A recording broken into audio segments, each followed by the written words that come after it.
ध्यान देना, जब हम बात करते हैं सर्कुलर मोशन की, तो सर्कुलर मोशन में मोशन करने वाले के पास वेलोसिटी है, ये हमारे सर्कुलर पाथ का सेंटर हो गया, और ये रही वेलोसिटी। वेलोसिटी, अब वेलोसिटी में एक हो गया मैग्नीट्यूड, वेलोसिटी के मैग्नीट्यूड को हम स्पीड कहते हैं, और दूसरा हो गया डायरेक्शन। ये अगर हम वेलोसिटी के मैग्नीट्यूड को ऐसे लिख लें v, और डायरेक्शन को लिख लें v कैप,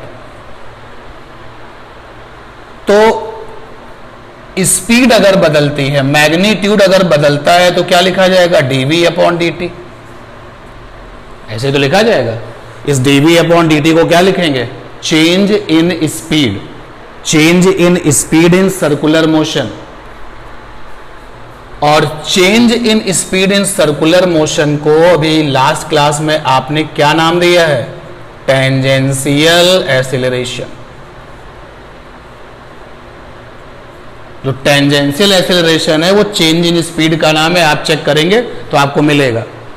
तो टेंजेंशियल एक्सीलरेशन की जो डेफिनेशन है, that is rate of change in speed, change in speed. आपने इसी टेंजेंशियल एक्सीलरेशन को एक और भी नाम दिया था, टेंजेंशियल एक्सीलरेशन को एक और भी नाम दिया था, लीनियर एक्सीलरेशन, याद आया? तो सर्कुलर मोशन में अगर स्पीड बदलती है तो उससे जो एक्सीलरेशन आता है, that is called tangential acceleration, rate of change in speed से इसकी आप डेफिनेशन दे सकते हैं। और डायरेक्शन तो हमेशा ही बदलती है, तो इसको लिखा जाएगा dv कैप अपॉन dt। इसको क्या पढ़ा जाएगा? Rate of change in direction of velocity, यही तो पढ़ा जाएगा। क्योंकि v कैप का मान, v कैप का जो नाम है, वो मीनिंग है वो वेलोसिटी की डायरेक्शन। तो dv कैप अपॉन dt को कहा जाएगा rate of change in direction of velocity. इसको कहते हैं सेंट्रीपिटल एक्सीलरेशन। और हम इसको AC से लिखेंगे। तो सर्कुलर मोशन में दो तरीके के एक्सीलरेशन है। स्पीड अगर बदल रही है तो उसका नाम है टेंजेंशियल एक्सीलरेशन, और डायरेक्शन ऑफ वेलोसिटी तो हमेशा ही बदलती है, तो उसका नाम क्या होगा? Centripetal acceleration. अब सेंट्रीपिटल की अगर आप डिक्शनरी मीनिंग उठाएंगे तो डिक्शनरी में इसका मीनिंग लिखा है सेंटर की ओर, ये लिखा हुआ है। तो इसका ये मतलब हो गया कि जब हम पूरा डिटेल डिस्कशन करेंगे तो जो डायरेक्शन ऑफ वेलोसिटी का जो चेंज आता है, उसकी जो डायरेक्शन होती है वो किधर होती है? सेंटर की तरफ। And that is why this is called centripetal acceleration. But मैं ना भी बताऊं तो आपको पता है ये हमेशा जिंदाबाद होगा। सेंट्रीपिटल एक्सीलरेशन हमेशा जिंदाबाद होगा, क्योंकि सर्कुलर मोशन में वेलोसिटी की डायरेक्शन तो हमेशा बदलेगी, और ये ऊपर वाला जो है वो कभी होगा तो कभी नहीं होगा। जब नहीं होगा तो कौन सा मोशन होगा? यूसीएम। और जब होगा तो कौन सा होगा? Non uniform circular motion. Update करिए। बात करते हैं यूनिफॉर्म सर्कुलर मोशन की, जिसमें कि स्पीड जो होती है वो कांस्टेंट रहती है। स्पीड का दूसरा नाम क्या है? Magnitude of velocity. Magnitude of velocity ये कांस्टेंट रहती है, लेकिन डायरेक्शन बदलती है, दैट इज वाई वेलोसिटी बदलती है। जरा इस डायग्राम को चेक करो, ये सर्कुलर मोशन, ये सेंटर हो गया, ठीक है। इस पॉइंट पर वेलोसिटी को दिखाते हैं।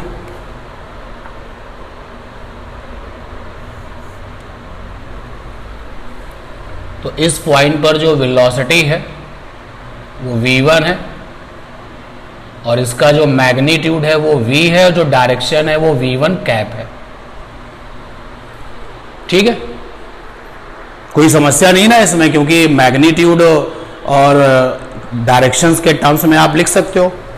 आफ्टर सम टाइम ये जो ऑब्जेक्ट था वो घूमते हुए चक्कर लगाते हुए यहां पहुंच गया,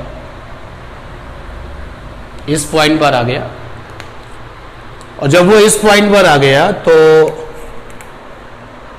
जो वेलोसिटी है वो वेलोसिटी है v2,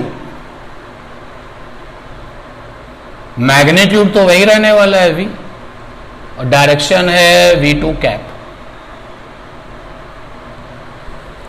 ठीक है,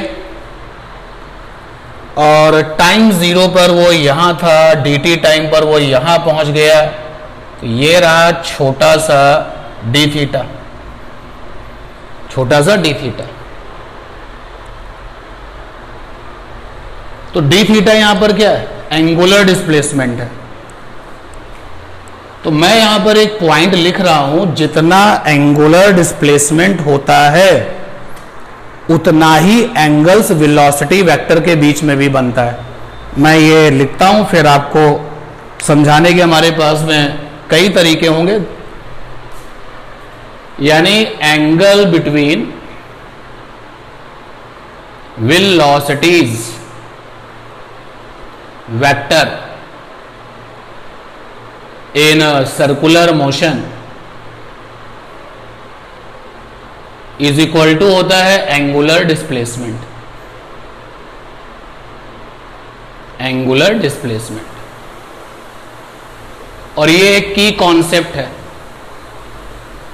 यानी अगर मैं अलग से v1 वेक्टर को निकाल लूं, यहां पर ये रहा मेरा v1 वेक्टर, वेलोसिटी इस पॉइंट पर वेलोसिटी थी v1, इस पॉइंट पर वेलोसिटी है v2, तो मैंने v1 को अलग से निकाल लिया, ये हमारा v1 वेलोसिटी है और ये v2 वेलोसिटी है।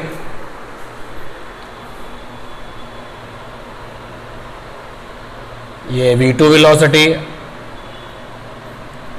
तो इन दोनों के बीच में जो एंगल बनेगा वो d थीटा ही होगा। इसको समझने के लिए सबसे आसान रास्ता भी फॉलो करते हैं, जैसे एक सर्कुलर मोशन का हम डायग्राम बनाते हैं। देखिएगा, यहां पर वेलोसिटी है,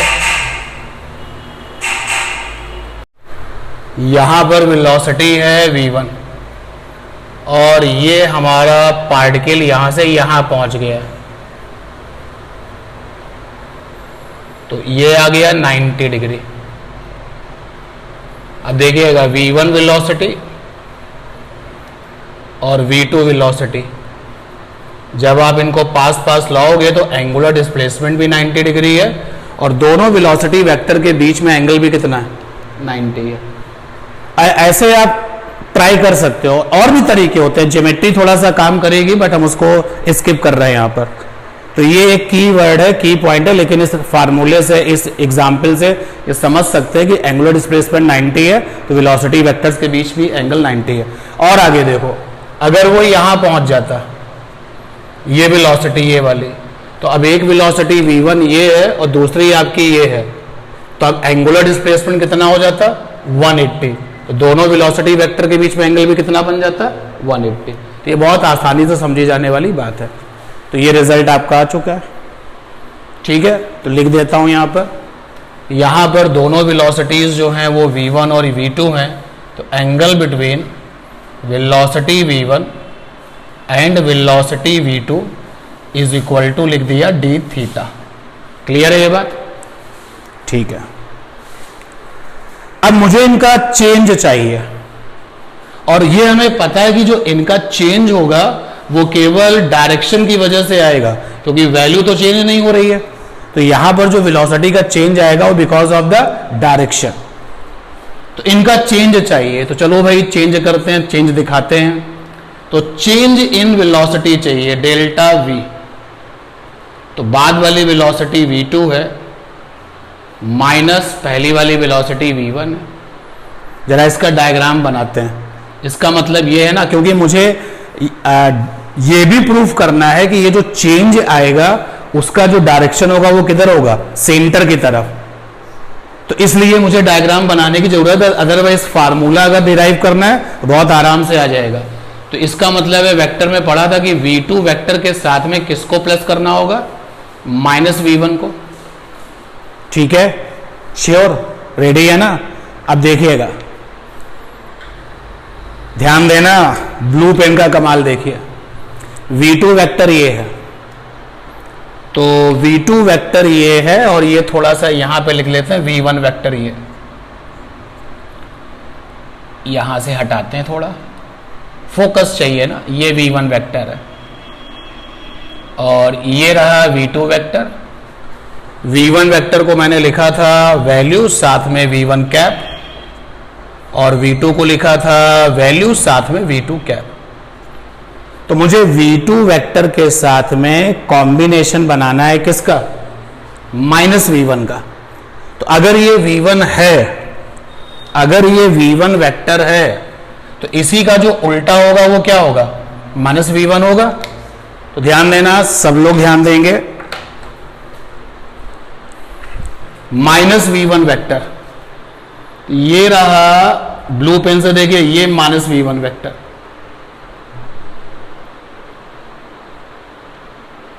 -v1 वेक्टर। यार v1 अगर ऊपर की तरफ है तो नेगेटिव वेक्टर कैसा होगा, नीचे की तरफ। अब v1 वेक्टर ये है और v2 वेक्टर ये है, दोनों का कॉम्बिनेशन कराना है, तो या तो इनकी टेल और टेल मिला दो या फिर हेड एंड टेल मिला दें। तो मैं टेल और टेल मिला रहा हूं, ध्यान देना भाई। तो v2 वेक्टर को थोड़ा पीछे ले गए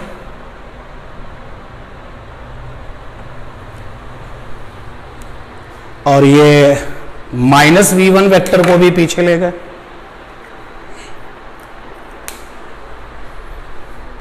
ये लीजिए,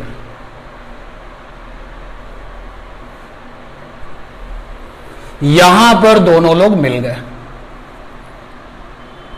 कौन और कौन मिल गए, v2 वेक्टर और -v1 वेक्टर।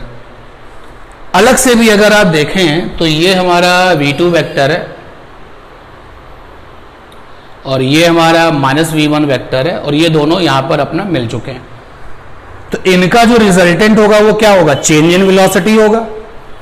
तो इनका जो रिजल्टेंट होगा वो चेंज इन वेलोसिटी होगा। रिजल्टेंट कैसे दिखाएंगे, इस पिक्चर को जो दिखाई दे रही है इसको किस में बदलेंगे, पैरेललोग्राम में बदलेंगे। तो लीजिए भाई, पैरेललोग्राम में इसको बदल देते हैं। ये देखिए, पैरेललोग्राम में इसको बदलते हैं।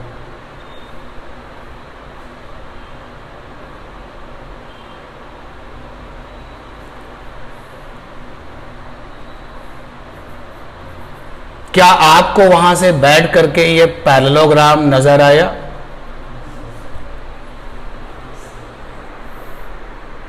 करीब करीब तो ठीक बना है। तो ये जो डायगोनल होगा that will be change in velocity.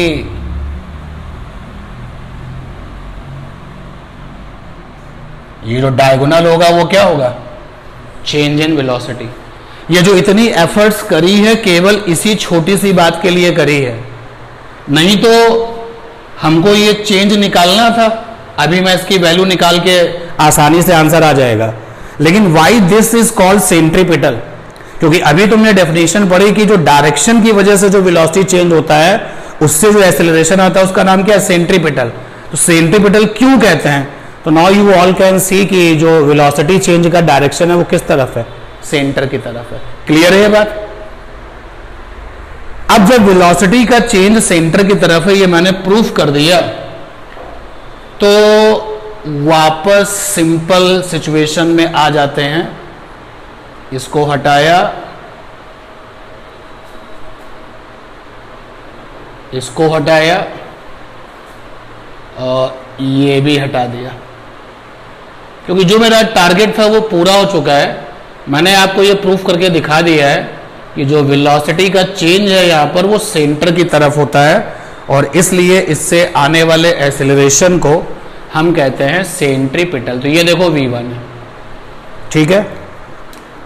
अब जरा इसकी वैल्यू निकालते हैं कि सेंट्रीपिटल एक्सेलरेशन जो है उसकी वैल्यू कितनी है। तो बड़ा आसान है, डेल्टा v। तो v2 की जगह पे ये लिखोगे v2 कैप माइनस v1 की जगह पे ये लिखोगे v1 कैप, यहां पर आया डेल्टा v, वेलोसिटी का चेंज, v कॉमन हो गया, ये आ गया v2 कैप माइनस का v1 कैप। अब हमने मॉड ले लिया भाई, ये v, यहां पर v2 cap minus v1 cap. और आज की क्लास में तुमने इसी पर तो काम किया, ये है यूनिट वेक्टर का चेंज। तो अभी हमने देखा कि जब एक वेक्टर है और a नाम का, तो आपने देखा था कि उसके यूनिट वेक्टर का चेंज क्या आया था, जो चेंज आया था वो यहां पर लिख दिया जाए, ये रहा v। तो इसका जो रिजल्ट आएगा, तो यहां तक हम आ चुके हैं। कीप इन माइंड कि ये जो वेलोसिटी चेंज आया है उसके पीछे केवल डायरेक्शन वाला चेंज इन्वॉल्व है। तो ये हो गया डेल्टा v और ये v, और ये किसके इक्वल होगा, डी थीटा के इक्वल होगा। ठीक है, अब टाइम से डिवाइड कर दिया जाए तो ये आ गया mod of delta v upon में टाइम हमने लिया है dt, और ये हो गया v D theta by dt।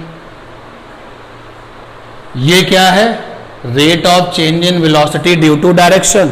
Left hand को जो पढ़ रहे हैं उस पर गौर करें, लिखेंगे नहीं। इसका नाम क्या है, rate of change in velocity due to direction. और rate of change in velocity due to direction क्या होता है, सेंट्रीपिटल एक्सीलरेशन। ये आ गया सेंट्रीपिटल एक्सीलरेशन ac, और ये v, और D theta by D T क्या होता है, ओमेगा। अब v is equal to R omega हम पढ़ चुके हैं, तो ओमेगा इज इक्वल टू क्या हो जाएगा, v अपॉन आर।